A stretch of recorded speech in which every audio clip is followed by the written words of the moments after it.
Hi అండి. అందరికీ నమస్కారం. ఈరోజు నా మనసులో మాట చెప్పటానికి మీ ముందుకొచ్చాను. సెల్ ఫోన్ ఓపెన్ చేస్తే ఆత్మహత్యలు, హత్యలు, రేప్ చేయటాలు, ఒక వయసుతోటి సంబంధం లేకుండా, ఒక వాయి వరస లేకుండా చాలా ఘోరంగా వస్తున్నాయండి. తెల్లారి లేస్తే ఏ వార్త వినవలసి వస్తుందోనని భయం వేస్తోంది ఈ రోజుల్లో. ఎందుకంత వికృతంగా తయారవుతున్నారు జనాలు? ఆత్మహత్య ఎంత పాపమో తెలుసా అండి? ఆత్మహత్య చేసినవాడు పాపాత్ముడే. చనిపోయిన జీవి ఏ తప్పు లేకపోయినా నరక కూపంలో పడవలసిందే. ఎందుకు చంపుతున్నారు? దేనికోసం? క్షణికావేశ కోపంలో ఆ కొద్దిసేపు ఓపిక పట్టుంటే ఈ మరణాలు అనేవి జరగవు కదా. వరస వావి చిన్న పెద్ద తేడా లేకుండా ఎందుకండి? 100 ఏళ్ల జీవితం దేనికిచ్చాడు భగవంతుడు? ఇలా చంపుకోటానికా? ఇలా ఆత్మహత్యలు చేసుకోటానికా? ఏమన్నా అంటే అమ్మాయి తప్పు చేసింది, అబ్బాయి తప్పు చేశాడు, అక్రమ సంబంధాలున్నాయి, ఇట్లా ప్రేమించారు. ఏంటండి ఇది? ఎక్కడికి పోతుంది మన సమాజం? ఏమైపోతుంది? ఎవరైనా ఆలోచించారా? నా మనసుకు చాలా బాధ అనిపిస్తుందండి. సంతానం లేకుండా కొందరు ఏడుస్తుంటే,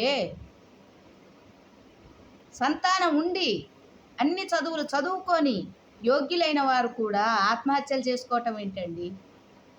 హత్యలు చేయటం ఏంటండి? ఇది ఎంతవరకు సబబు? ఎటుపోతుంది మన వివాహ వ్యవస్థ అయినా, మన మానవ సంబంధాలైనా?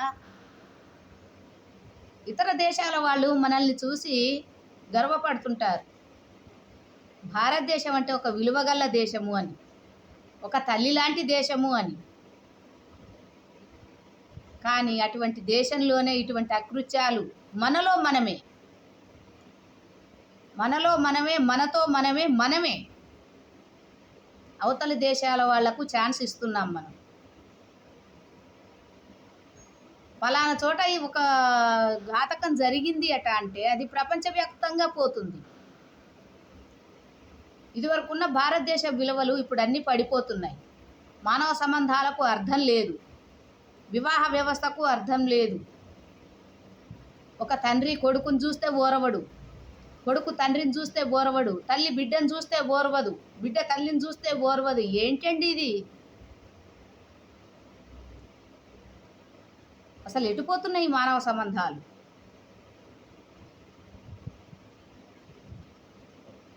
నాకెటూ అవగతం కావట్లేదండి. చాలా బాధ అనిపిస్తోంది.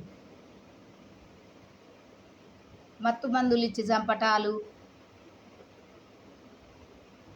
ఇంజెక్షన్లు ఇచ్చి చంపటాలు, ఆత్మహత్యకు ప్రేరేపించేటట్టుగా మాట్లాడటాలు. ఎటుపోతుందండి సమాజం?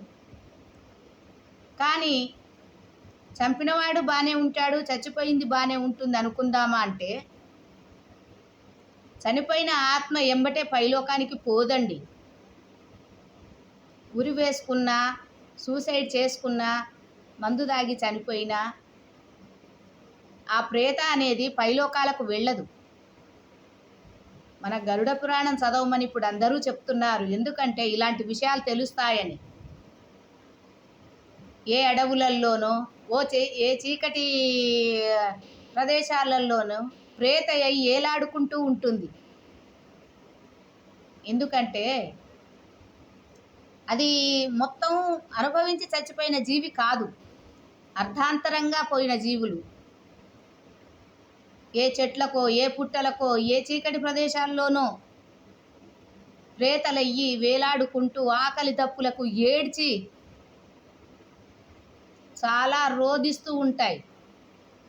అవి రోధించటమే కాదు, వాటి ఆత్మఘోష వాళ్ళ తల్లిదండ్రుల వంశస్థులకు, ఇటు అత్తగారు పెళ్ళైన ఆడపిల్ల అయితే అత్తగారింటి వైపు, ఇటు తల్లిగారింటి వైపు ఆత్మఘోష అనేది ఉండి వంశస్థులు లేకుండా పోతారు. వంశాలకు నిర్వీర్యం అయిపోతాయి, నిర్వీర్యం అయిపోతాయి. అవి చంపినవాడు జైలుకు పోతాడు. జైలుకు పోయిన తర్వాత మళ్ళీ బయటకు వచ్చిన తర్వాత వాడి మొహం ఈ సమాజంలో చూపించాల్సిందే కదా. వాడు బతికున్నా చచ్చిన వాడి కింద లెక్కే.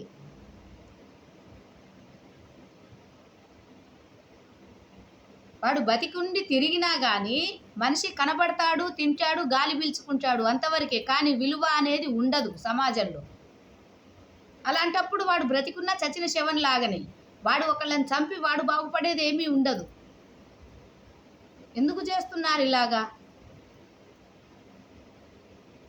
అక్రమ సంబంధాలు పెట్టుకుంటున్నారు అంటే, అవునండి, అక్రమ సంబంధాలు పెట్టుకుంటే చంపాలని రూలా? వదిలేయండి, వాళ్ళ మానాన వాళ్ళు బతుకుతారు. చెప్పండి, పద్ధతిగా చెప్పండి.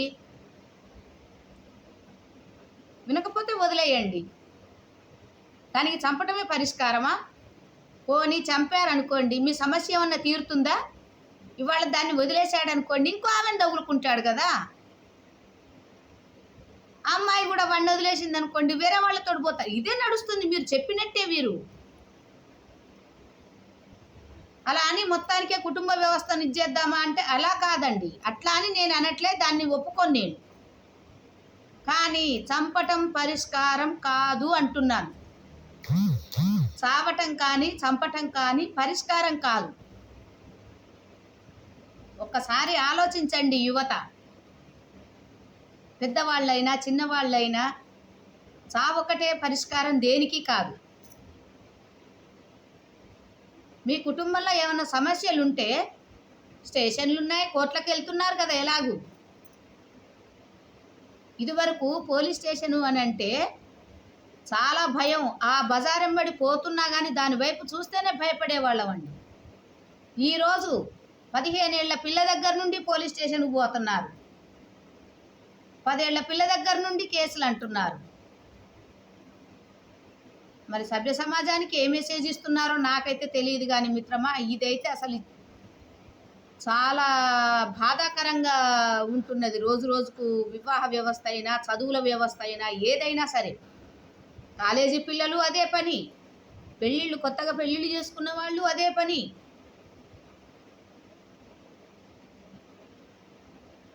యాభై ఏళ్ళు వచ్చిన వాళ్ళు అదే పని. 50 ఏళ్ళు వచ్చిన వాళ్లకు భర్త చనిపోయినా, భార్య చనిపోయినా ఈ వివాహేతర సంబంధాలు పెట్టుకుంటున్నారనే ఇప్పుడు ఒక తోడు నీడ కావాలని చెప్పేసి మళ్ళీ కొత్తగా వచ్చిందండి. మీరు తోడును వెతుక్కోండి, లీగల్గా పెళ్లి చేసేసుకోండి, తప్పేం లేదు కదా. ఆడవాళ్ళైనా మగవాళ్ళైనా. మరి పిల్లలు పట్టించుకోవట్లేదు. నువ్వెందుకు బతికున్నావు? 50 ఏళ్ళు వచ్చాయి, చచ్చిపోమంటున్నారు. మరి చావు రాంది ఎట్లా చస్తావండి? ఆడిదైనా మగాడైనా ఆ మృత్యుదేవత తీసుకుపోవాలని కొంతమంది ఎదురు చూస్తున్నారు, కానీ తీసుకుపోవట్లేదే.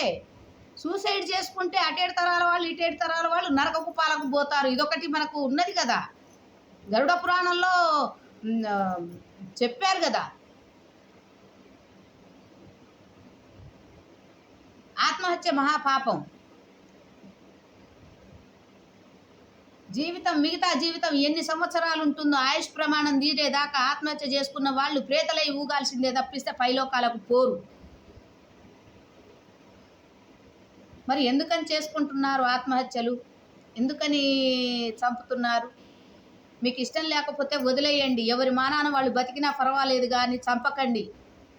మీకు ఒక్కటే మనవి చేస్తున్నా, ఆత్మహత్య మహాపాపం. ఒక మనిషిని చంపటం చాలా ఘోరం. ఎందుకంటే చంపినవాడు శిక్ష అనుభవిస్తాడు. చచ్చిపోయి ఆమె జీవితకాలం, ఆమెకి ఎంతవైతే జీవితం ఉంటుందో అంత జీవితం ప్రేత అయి తిరగాల్సిందే తప్పిస్తే ఊర్ధ్వలోకాలకైతే పోదు. మీకు ఒకటే మనవి చేస్తున్న మిత్రమా, తొందరపడి నిర్ణయాలు తీసుకోకండి. యువత అయినా పెద్దవాళ్ళైనా. ఒక జీవిని చంపటం, ఒక మనిషిని చంపటం చాలా పాపం అండి. అటేడు తరాల వాళ్లకు ఇటేడు తరాల వాళ్లకు మోక్షం రాకపోగా వంశాలకు వంశం లేకుండా పోతుంది, పిల్లలు పుట్టకుండా పోతారు, చాలా ఘోర నరకాలు ఉంటాయి. ఎందుకంటే చచ్చేవాడు చంపేవాడు ఇద్దరే పోతారు ఇక్కడ. కానీ వంశస్థులకు మొత్తానికి తిలాపాపం తలా పిడికెడు అందరికీ అంటుతుండండి. ఆడదాని కన్నీటి ఘోష వంశాలకు తగిలి వంశం లేకుండా నిర్వంశం అయిపోతుంది.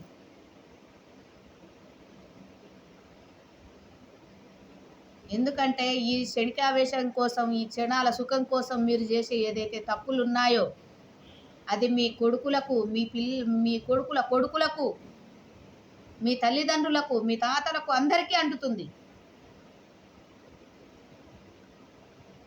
ఒకసారి ఆలోచించుకోండి మిత్రమా.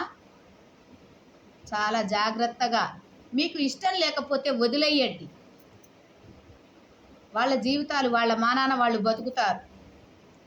కానీ చంపకండి ఫ్రెండ్స్, చంపకండి, చావకండి. ఒక జీవిని చంపటం మహాపాపం అండి, అదొక్కటి గ్రహించుకోండి. పిల్లలకు తల్లిదండ్రులు ఇష్టం లేకపోతే వదిలేయండి. వాళ్ళ మానాన వాళ్ళు బతుకుతారా తల్లిదండ్రులైనా సరే. తల్లిదండ్రులను తూలనాడకండి. ఏంటి నువ్వు అట్లా పోయావు, ఇట్లా పోయావు, ఇక్కడున్నావని అనొద్దు. మీకు ఇష్టం లేకపోతే పెట్టమాకండి. వాళ్ళు గుడిమెట్ల మీద ఉండి అడుక్కుంటారో ఎక్కడికి పోతారో వాళ్ళని వదిలేయండి. తల్లిదండ్రులు కూడా పిల్లల్ని ఏమనవాకండి. ఎందుకంటే మేము చదువుకున్నాము, మాకు లక్షల ప్యాకేజీలు వస్తున్నాయి, మా ఇష్టం, మా జీవితాన్ని నువ్వు కౌంట్ చేయొద్దు, నువ్వు కౌంటర్ వేయొద్దు, నువ్వు చెప్పొద్దు అంటున్నారు ఈ రోజులలో యువత. కాబట్టి యువత మీకు నమస్కారం. మీ ఇష్టం ఉన్న జీవితాలు మీరు అనుభవించండి. మీ దారులకు ఎవరు అడ్డు రారు. వస్తే తల్లిదండ్రుల మీద కేసులు. తల్లిదండ్రులు చెప్పటానికి అర్హత లేదు. మరి మీరు కూడా అంతే కదండి. తల్లిదండ్రుల ఆస్తులు అడగకూడదు కదా. తల్లిదండ్రులను వాళ్ళ మనాన వాళ్ళని వదిలేయండి. మీరు ఎందుకు వాళ్ళ ఆస్తులు అడగొద్దు, వాళ్ళను చూడొద్దు మీరు. కానీ చంపటం దాకా తీసుకురావాకండి. చంపకండి. చంపటం మహాపాపము. ఏ జీవిని చంపే అధికారం మనకు లేదు. ఆ దేవుడిచ్చిన జీవితం ఆయనే తీసుకొని వెళ్ళాలి. అంతేకాని ఒక జీవి మీద రాక్షసత్వంగా, చాలా అమానుషంగా చంపటం అనేది మహాపాపం. వాళ్ళ వంశస్థులు వాళ్ళ అందరూ నరకప్రాయమవుతారే తప్పిస్తే సుఖాలు అనుభవించరు. ఆడదాని ఏడుపు 7 తరాల వరకు కొట్టుకుంటుంది. వంశాంకురం లేకుండా పోతుంది. మీ వంశాలు పైకి రావు. రోగాలతోటి, రొప్పులతోటి ఆస్తి నష్టమయ్యి, ప్రాణ నష్టమయ్యి, వంశం నిలబడక ఏడుస్తూ అనుభవిస్తారు. చంపినవాడు అదే నరకానికి, బ్రతికున్నవాడు అదే నరకానికి పోతారండి. కానీ దాంట్లో శిక్షలలో తేడా ఉంటుంది. ఇక్కడ సెక్షన్లు ఎట్లా పోలీసులు సెక్షన్లు పెట్టి కోర్టులలో వేస్తారో అక్కడ కూడా అదే శిక్షలు నడుస్తాయి. మన హిందూ వివాహ చట్టంలో, హిందూ పద్ధతిలో ఎలాగైతే ఉన్నాయో, వివాహ చట్టానికి ఎన్నైతే ఉన్నాయో చావు కూడా అన్నీ ఉన్నాయండి. ఒక జీవి చచ్చిపోతే ఎట్లా జరుగుతుంది అనేది మొత్తం గరుడ పురాణం చదవండి. మీరే బ్రాహ్మణైనా చదివిస్తే చదివించుకోండి, వినండి దాంట్లోది. కానీ చంపవాకండి, చావుల దాకా తెచ్చుకోకండి. ఆత్మహత్యలు మహాపాపం. మీకు చేతులు జోడించి నమస్కారం చేస్తున్నాను. మానవత ఎక్కడ మీరు అనంటే, మీరు యువత చాలా జాగ్రత్తగా ఉండండి. మీకు ఇష్టం లేకపోతే మీ ఇష్టానుసారం మీరు బతకండి, కానీ ఒకళ్ళని చంపే హక్కు లేదండి. ఆత్మహత్యలు చేసుకోకండి, హత్యలు చేయకండి. నా మనవి ఇంతే. నేను చెప్పిన దాంట్లో ఏమన్నా తప్పులుంటే నా కామెంట్ బాక్స్లో పెట్టండి. ఇది తప్పు అని చెప్పండి, బాధ లేదు. కానీ ఇది నా మనసుకు బాధ అనిపించే నేను చేస్తున్న వీడియో. మీకేమన్నా తప్పులు కనిపిస్తే క్షమించండి. షేర్ చేసుకోకపోతే షేర్ చేయండి మీ వాళ్ళందరికీ. సబ్స్క్రైబ్ చేసుకోండి, లైక్ చేయండి. ఎందుకంటే నా ఛానల్ ఎంత దూరం పోతుందో నాకు తెలియాలి కదండి. నన్ను ఆదరించే వాళ్ళందరికీ నమస్కారం అండి. Lalitha kitchen MG5S. ఏదైనా తప్పుగా మాట్లాడితే క్షమించండి.